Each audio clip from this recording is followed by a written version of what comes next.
Halloween is this month. Did you know that Halloween was invented by Reese's in order to sell peanut butter cups? That's not exactly true, is it? In fact, Halloween, it appears in its earliest form, showed up among the Celts of Ireland in the 4th century AD. The Celts were the people who were evangelized by St. Patrick, that we eventually learn about St. Patrick's Day and his form of evangelism. But the Celts were a pagan people who annually were terrified of winter. You see, they would observe what we observe, that the earth dies and that life on trees and on the floor die around us. And their fear was that with life dying all around them, they were no longer protected from their dead that they buried in the ground. Their belief was that life created this thin layer of protection between them and death. And so they began decorating people in costumes in order to celebrate the end of summer and to try to scare away the dead from bothering them when death reigned in their land all winter long. St. Patrick gets there, he evangelizes them, and the Celtic story starts making its way back into the church. And so eventually, rather than having this pagan holiday, the church begins to celebrate All Saints' Day, the day before they would have this Celtic practice. And so on November 1st every year, the church celebrates All Saints' Day, where instead of being afraid of some sort of unnatural thin line, instead they celebrated the lives of virtue and care and love that those who had gone before them in order to celebrate those who had died by telling the stories of good Christian lives lived. And Halloween is the eve of that day. And so you can see how those two things begin to come together. And so in this coming month, you're going to begin to drive down streets and see blacks and oranges and black cats and Frankenstein's monsters and all sorts of things like this. And all of it segues for us to think a little bit about why it is that we are frightened, or why it is that we enjoy fright. What are the history of these things? Because so many things we inherit mindlessly, and we don't spend very much time engaging where it came from. And so I want to tell you just a couple stories setting up this series. We're doing this series called Dancing with the Scars, and you can see that we have a lady there dancing with Frankenstein's monster. And eventually we're going to get to our own personal story, but I'd like to set the scene just a little bit with a little bit of history for you, if I could.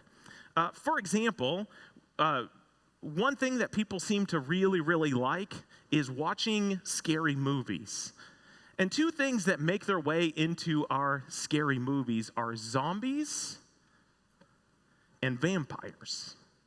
I don't know if you're into that kind of thing.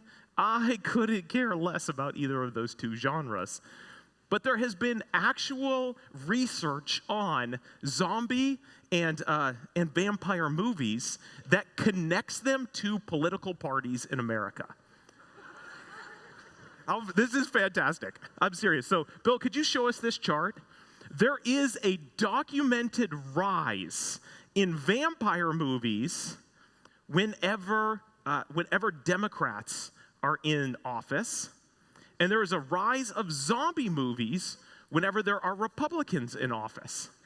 And it's nearly perfect one-to-one that the other one takes over when there's a change in office of the President of the United States.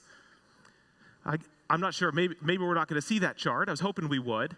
But you begin to wonder, why in the world would there be more zombie movies when Republicans are presidents, and why would there be more vampires? Oh, that's definitely not it. It's a little bar chart. Anyways, well, it's all good. Yes, that's the chart. That's it. Yes. So there is a documented rise of zombie movies for Republicans. Well, why is that? Well, the accusations that people from the left make to people on the right is that they are mindless consumers. They are seeking to stamp out all those who are nonconformists. Conform or get out. So why would there be a rise in vampire movies when there are Democrats in office?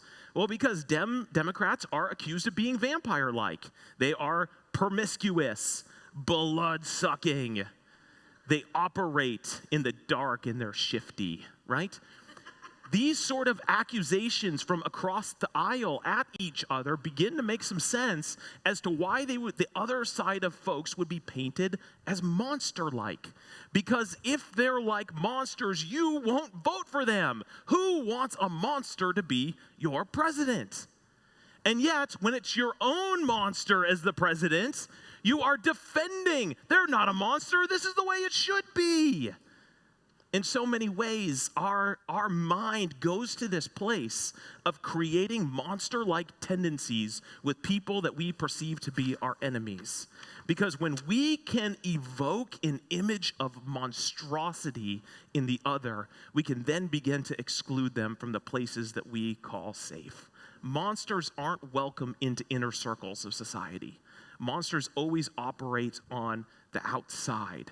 And so we have this way of monsterizing other people. Because if they're monsters, they are disgusting, they're impure, they lack what's necessary to be a part of our society. There are so many stories in histories that work like this, and I'm hoping to tell a few stories through this next month about where monsters come from. Because we can all agree that monsters aren't real, right? There's no such thing as Count Dracula. There's no such thing as zombies. There's no such thing as werewolves. And yet, there's documented tales through all of history of people trying to understand very real flesh and blood phenomena. And when they can't comprehend what's happening, they begin to tell monster and scary tales to try to make sense of the world around them.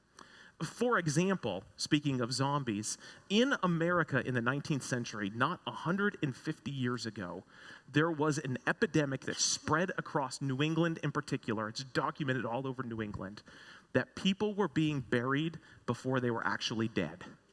This was not on purpose. This was extremely an accident. But doctors were not great at understanding how to pronounce people dead. And so they began doing things to inflict pain on people that they thought were dead, assuming that the pain would cause them to jump, and that would be their way. If there was no response, they must be dead. Now, today, if you've been around a family member who's passed, you see monitors like crazy around there that give us immediate feedback to whether or not the vitals are acting. But before that science came along, the actual act of pronouncing someone dead was profoundly difficult. And so there emerged this fear across America that you would be buried alive. This was a certifiable fear. There's a word that I can't remember right now, but there was actually a phobia of being buried alive. And so if you've ever been to a funeral home before, you know that there is a very lucrative cottage industry around caskets, right? You can go and buy a casket that costs tens of thousands of dollars. And really, you're buying this to show it off for like 3 hours at a viewing, because eventually it's a box that's going to go in the ground. But people spend incredible money on death. And so in this era where people were afraid of being buried alive, people started building caskets that allowed you to speak from the ground if you came alive. Okay? Now you can imagine then how the narratives of zombies came along in this time. People were legit afraid because there were stories of people coming to life. And so there were salesmen who would come town to town with sketches of caskets for you to purchase for when you were thought to be dead, just in case you weren't actually dead. And so I've got a picture of a schematic here of one of these 19th century caskets that I just absolutely love. The idea of this casket was this, that you would be buried in the casket with ropes tied around your feet and your hands. You would be placed in your casket. And if you woke up and saw that you were alive and in a casket, instead of freaking out, all you would do is begin to move your hands, and it would activate a lever and pulley that would go up through the ground to above the ground, and it would ring a bell. Ding, ding, ding, ding, ding, ding, ding, ding, ding, ding, ding, ding. And so if the graveyard diggers were out in the field and a bell started ringing, they would be like, someone's alive. We got this all wrong. And so they would go and they would find the bell and then dig the casket back up and present you alive. And people were spending their life savings on this because they were terrified that they were going to be the one who was buried before they were actually dead. So then the question rises, were they dead or are they now undead? These are the places that zombie stories come from. But also, this story of the bell ringing in the graveyard is where our term saved by the bell came from. So the idea of saved by the bell is not you getting out of geometry class so you can go home, like we all think. Is literally a casket design in order to save yourself if you were dead. These stories of monsters have origins. They have reasons. Monsters are scary to us because they are very flesh and blood stories. If they were completely unimaginable, we would not be afraid of horror stories. The word monster in Latin means omen or warning, which is an interesting thing. It does not mean grotesque. It does not mean terrifying. It means it's an omen or a warning. So what is a monster warning us from? What is it an omen of? They are almost always aggressive, large, ugly, gruesome, violent, terrifying. They embody fear, they engender fear, they affect fear in us. They create fear in order to warn us so that fear is triggered within us and we know that something is not safe. This is what monsters do, trigger our fear so that we don't walk and live unaware. Take the story of Dr. Frankenstein, a famous story, and one that we've used for our picture here as well. That monster is not Frankenstein. I don't know if you know that or not. That is Frankenstein's monster. Frankenstein was in the story that Mary Shelley wrote in the 1900s, a doctor who created Frankenstein. And that story itself is fascinating because Mary Shelley lost people, her mother, shortly after her birth. She lived with her dad motherless. Death had been a part of her story from the very, very beginning. This is still not the right place for that.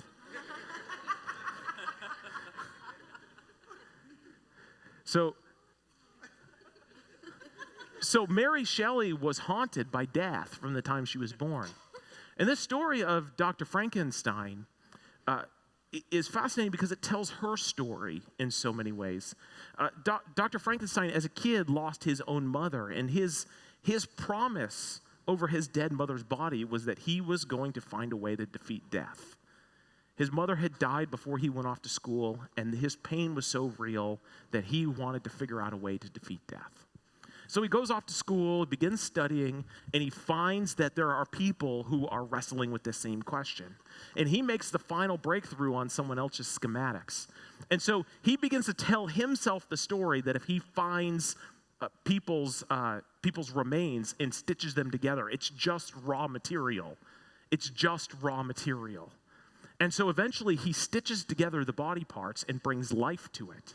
And it comes alive, and he immediately realizes he's made a mistake. Messing with death is terrible. This thing is hideous and ugly. It's terrifying. It's going to mess with society and him as well. So he immediately tries to kill his monster. And what the monster learns is violence. its first act of life is avoiding violence. So it becomes a terror on Dr. Frankenstein himself. And so now Dr. Frankenstein is working to avoid his monster that he brought life to. His goal was to bring life from death, to defeat death. And when he does it, he finds that it's a terrible thing. And so he spends the rest of his life trying to avoid the terror of his monster. But the monster itself, when we're not with Dr. Frankenstein, is beginning to read philosophy and grow and remember. And it turns out he is sweet and kind and cares for a family who's being bullied. He doesn't understand how to interact in the way we do because everyone treats him with fright and terror and violence. So no matter how hard he tries to grow into a humanity, he's always a monster. Until finally, at the very end of the story, he finally gets his hold on his creator, Dr. Frankenstein, kills him and cries. And people come upon him and say, "Why are you crying?" And he says, "Because he was my father." He developed enough emotion to care for the man, but didn't know how to get rid of his violent past. His monstrosity was that he was taught to use his power in grotesqueness to be violent, yet he didn't yearn to be that. He wanted to be something different. I wonder if that story rings true with us as well. We try to defeat the things of our past. We try to overcome scars and hurts and pains. And when we try to construct certain things, we begin to act out of our dysfunction and our hurt and our pain. And it creates more problem than we ever thought we would in the first place. What would life look like instead of acting out of our pain? We spent some time in our pain trying to find healing there. One of the functional human problems that we have is the issue of shame. We are a people who live in a shame culture. We all have fears and hurts and pasts and struggles and brokenness. When we're able to confess these things and put them out there, oftentimes we will find that people will receive that with grace and kindness. But the issue of shame in our own mind causes us instead to act in different ways than repentance and confession. Shame invites us to hide ourselves. And as we hide ourselves, we begin to identify and narrate our own selves within the shame, hoping that no one ever sees our shame. Because if they saw our shame, they would see what a monster I really am. And so rather than sitting in our shame, trying to find forgiveness and reconciliation, putting it in the past and living into health, we hide our shame, and oftentimes we lash out because of our shame. There's a story in the scripture that really, really helps us see this. It's really the first story we have of humanity. The story of Adam and Eve is a fascinating one. God has created them out of love and yearns to be in relationship with them.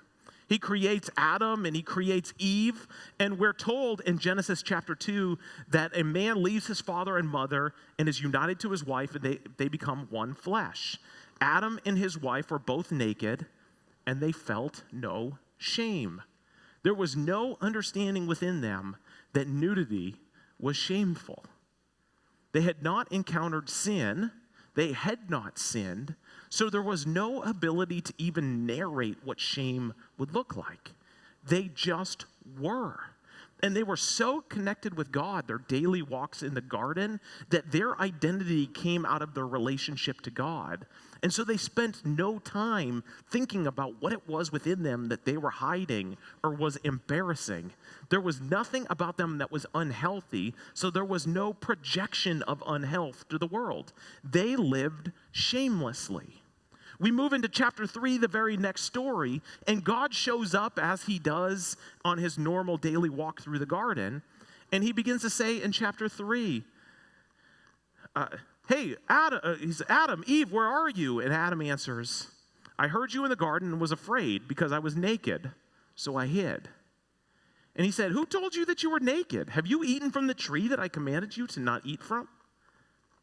You see, Adam indicated to God that he had changed, because yesterday he was unashamed, and today, having eaten from the one tree that he and his wife were told not to, shame was heaped upon him.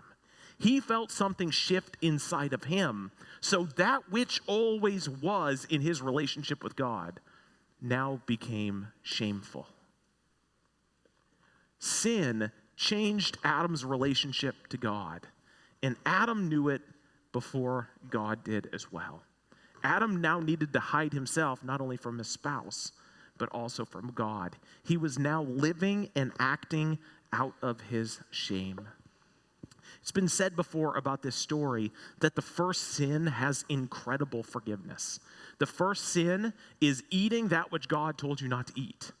There was a command, there was a request, there was a call on your life. God said, don't do it. You did it. There's great forgiveness for that. But the second sin, forgiveness is harder to find. The second sin was not taking responsibility before God, but beginning to blame everyone else around you. It was the serpent. It was my wife. They're the ones who are the real culprits. God can't forgive the second sin. And so rather than seeking forgiveness from God, rather than resting in God's grace and love and kindness, Adam chooses shame. He hopes to hide from God that which is embarrassing. And so he begins to blame everyone else, cover himself with fig leaves, and hope that God doesn't notice that he has changed. But God does notice. And his inability to ask forgiveness leads to punishment, which then surely for the rest of his life, as he would toil in the fields, working hard in the hot sun, and his wife would give birth with incredible pain.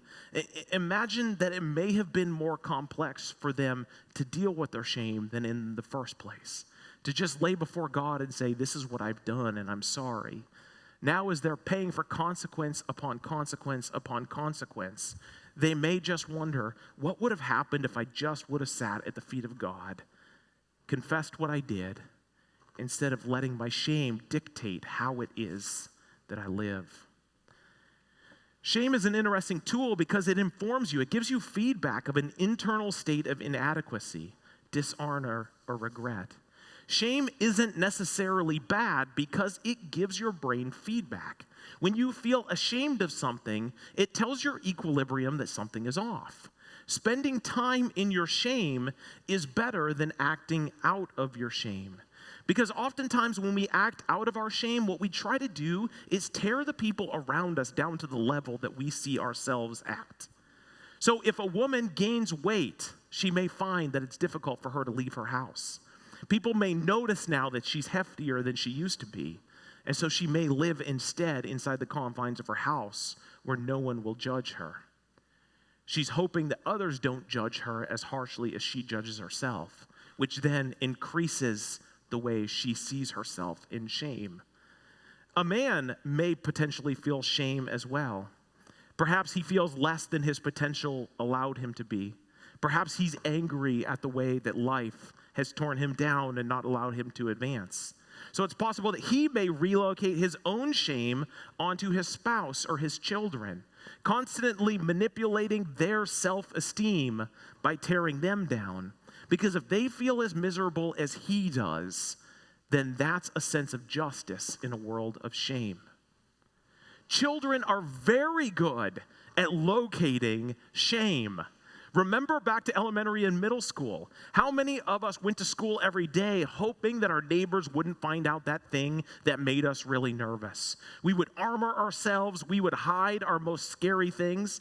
But when the truth of ourselves came out and that look of our face of terror was on it, the bullies of our classroom would never let it die. Children know how to sniff out shame in each other, and they are often unafraid to expose it before the world. Shame is a difficult thing to deal with. Jesus deals with our shame, though. Jesus is unafraid to come in contact with our shame. No matter how terribly monstrous, disfigured, inappropriate, unpresentable you feel you are, Jesus comes to you. in that state. There's not anything that you're hiding in this room today that Jesus is unafraid of. And I could prove it to you as well. Jesus preaches a very famous Sermon on the Mount in the Gospel of Matthew. It's a fascinating moment in the story because it's supposed to hearken to a Jewish audience of the Gospel of Matthew that Jesus is recreating Moses' Mount Sinai experience. Moses went up, he received the law, he came back down, he saw that the people were in sin, Moses got angry, he climbed back up to be in the presence of God again to deal with his anger. Jesus comes and says things in the Sermon on the Mount like, "You have heard it said to you, but I tell you instead." And he invites them to re-narrate and think of themselves in a different way, in a different direction. He gives them the story of how their life should be, not rooted in law, but instead rooted in covenant, in relationship, love, and grace. And so when Jesus descends from the mountain after he gives his sermon up on top of it, we're supposed to hearken back to Moses' response to the sin in the world. He was angry, he was frustrated, he demanded them to be better, but Jesus immediately runs into people who are known to be sinners by the community. Their sin is known so drastically by those in Israel at that time that they were treated like monsters are treated. Get them out of the community. They are terrifying. They keep us from being clean. They are problematic. Get them out of the city. Get them out of sight. They are going to make us less than if they're here. Their sin was immense and they wore it on their sleeve. The first person Jesus runs into on the way down from the mountain is a leper. We cannot possibly describe the incredible amount of closeness to how we think about monsters to the way the ancient Israels thought about lepers. Their skin was disfigured and gross. Their sin was worn on them. They were demanded to not be near anyone who was normal and healthy, lest you would consume the health of those around you. You certainly would not touch them. You certainly would not be a pure priest and lay your hands on them because their monstrous properties could just simply rub off and fall upon you. Jesus, on the other hand, goes to the sinful one, the excluded one, the one whose shame couldn't be hid, but instead was worn on his very skin. And Jesus puts his hand on the leper and brings healing to him. Not only is he healed physically, but he's now invited to be a part of the community. His shame has been erased in Jesus' healing touch. Jesus then runs into a centurion. Now, from our American perspective, we may really appreciate centurions because they espouse power. But the Jews did not appreciate centurions walking through their neighborhoods. They were considered the enemy. They were considered to wear their power over our life on their body. This uniform that the centurion is wearing was seen as bad news and a shameful way to live in light of God being king of the world. And he goes up to Jesus desperate. His son is dying. Will you come back to my house? And Jesus says, Jesus says, I will go to your house. And the centurion says, listen, man, you cannot come in my house. We do not deserve to have you in my house. His shame is on display. You are better than me. I am unworthy. You can't even come and sit at my table. It's not okay. Please just say the word and you will heal him. The powerful one, with all of Rome's display on him, is demonstrating that within his own gut, he feels inadequate in front of Jesus. Yet he's desperate for Jesus' healing. And Jesus says, I've not seen this kind of faith anywhere.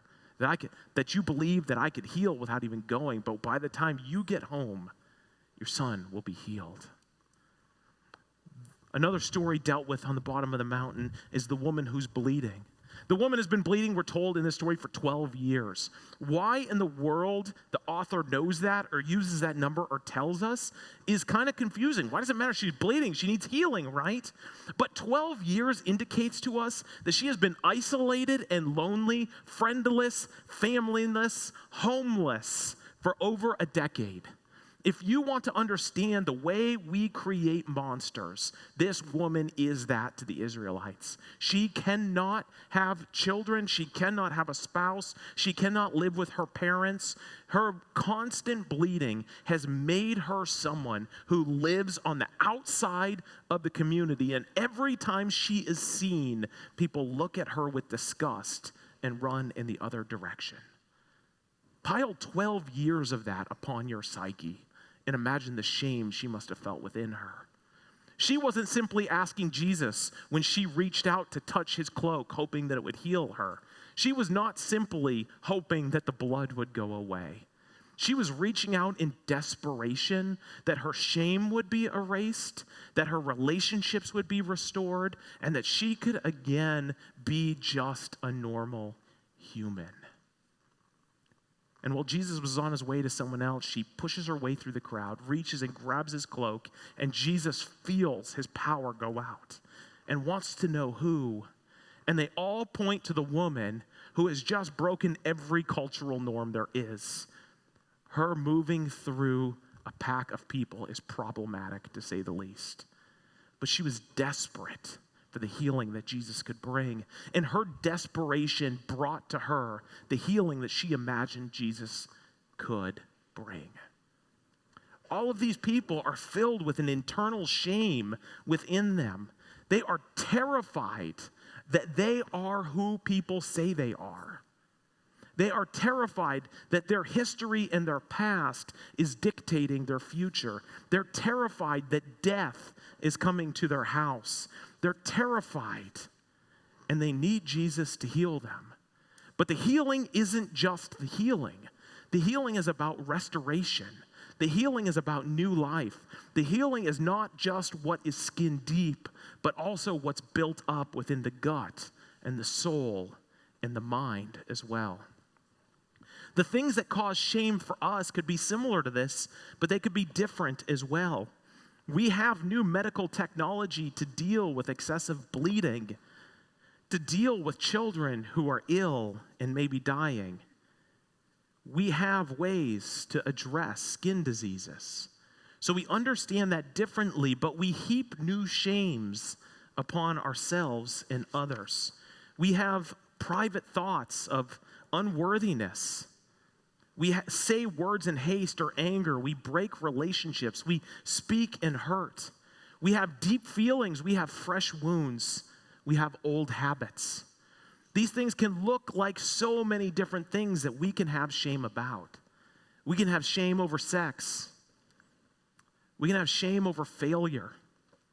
We can have shame over expectations that were unmet, both in ourselves, our spouses, our neighbors, our kids.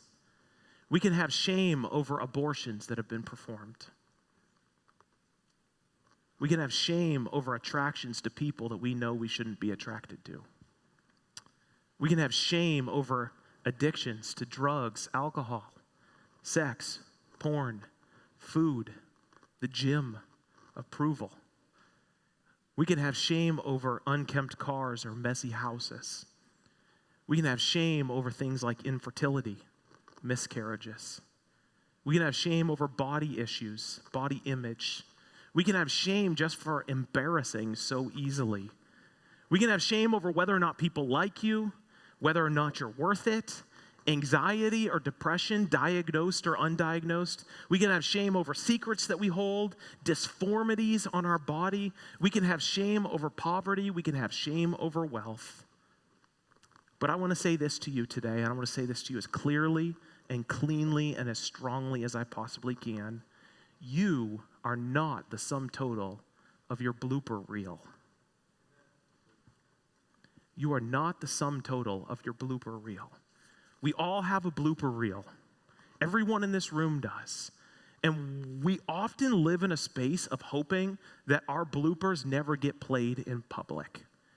And we live in such an armored way, making sure that no one sees that oftentimes we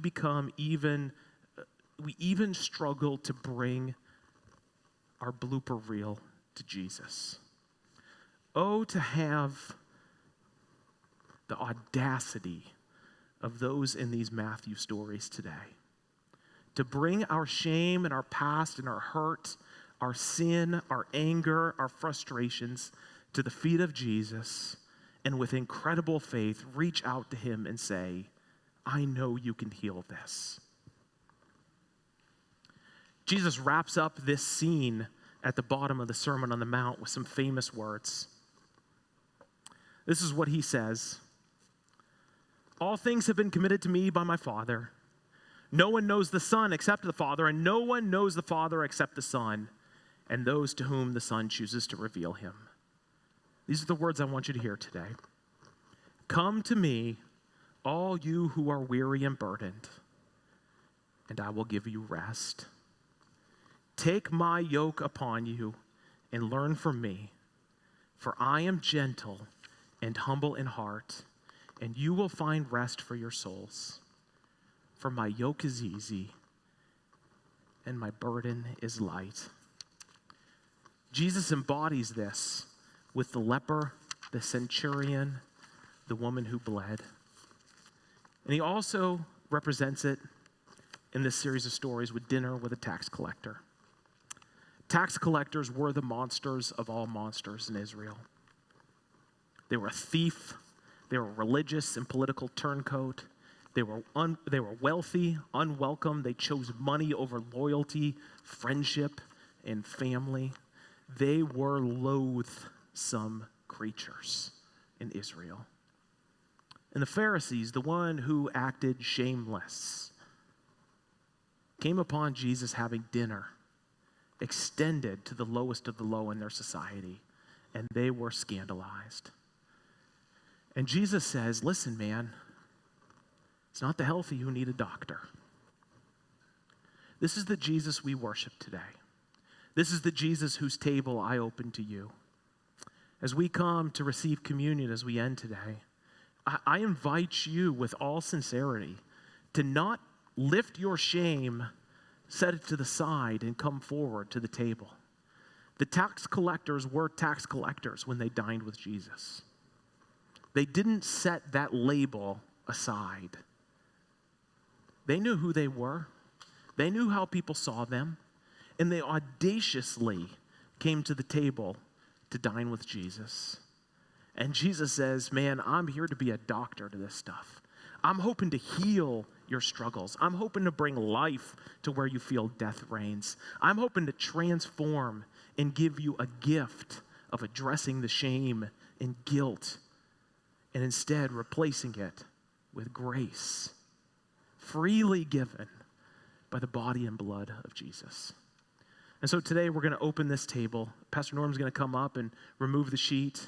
Our ushers are going to come as well. If you want to address something today more than just simply coming forward and receiving the body and blood of Christ, Pastor Norm and I are going to go stand in the back as quietly as we can.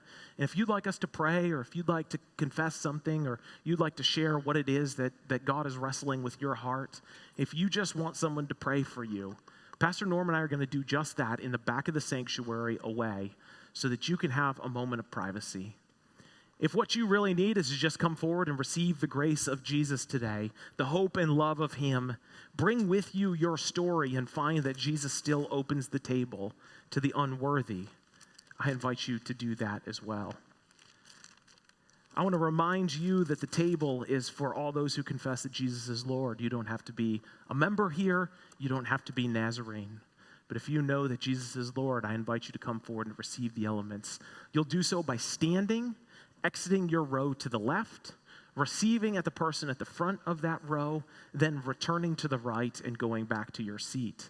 If you were interested in not dipping by intinction, receive a cracker in your line, come to the front, and there are there prepared for you cups where you could take it solo. There are also gluten-free wafers there if you have a dietary issue. Before we receive and before you stand, I'd just like to read the word of Paul to you. He reminds us of this. For I received from the Lord what I also pass on to you. The Lord Jesus, on the night he was betrayed, took bread, and when he had given thanks, he broke it and said, "This is my body, which is for you. Do this in remembrance of me." In the same way, after supper, he took the cup, saying, "This cup is the new covenant in my blood. Do this whenever you drink it in remembrance of me. For whenever you eat this bread and drink this cup, you proclaim the Lord's death until he comes." As the band begins to play, I invite you to prayerfully stand, to come forward and to receive. If you would like prayer, Pastor Norm and I will both be in the back, and you can come stand with us, and we'll talk with you and pray with you as much as you need. But use this time as a moment to receive grace and places that instead you've had a habit of heaping shame. Find that God is good, that you can taste and see and delight in him. Would you stand to worship in this way as we conclude?